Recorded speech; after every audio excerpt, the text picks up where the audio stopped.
go shele dihektara di ka nna 738,000 tsa lefatshe mo Northwest mme ditshenyegelo di balelwa go dibilione di le 4.5 tsa diranta. Jaanong ka pula ene le go utlwala tlhaga e godile mme seo se ra gore go ka nna le melelo e mengwe ya naga fela go sa nneng karolo ya matsholo a twantsho ya melelo ya naga ga puso go a tshwenya. These state-owned entities or government departments have not made fire breaks. They are non-compliant. They don't have the necessary equipment on the ground or the manpower.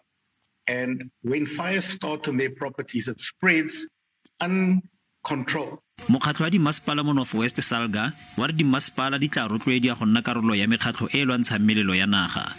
Kemo ya rona ke gore batsamaisi ba dimasepala ba tshwantse ba rweswe maikarabelo a go netefatsa gore dimasepala di ikobela melao yotlhe e beilweng isitana le molao o wa field fire prevention. Puso ya re e tla nna pateletso mo bogautshwaneng gore beng ba lefatshe dimasepala le mafapha a puso ba ikwadisetse go nna karolo ya mekgatlo e lwantshang melelo ya naga.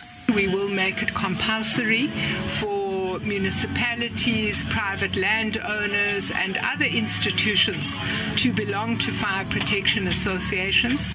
Tonakgolo ya Northwest Bushimape o ne ngwahola a tlhalosa fa a laetse dimasepala le mafapha a puso go ikwadisa le mekgatlo e lwantshang melelo ya naga. Itumeleng Khajane, SABC News, Mahikeng.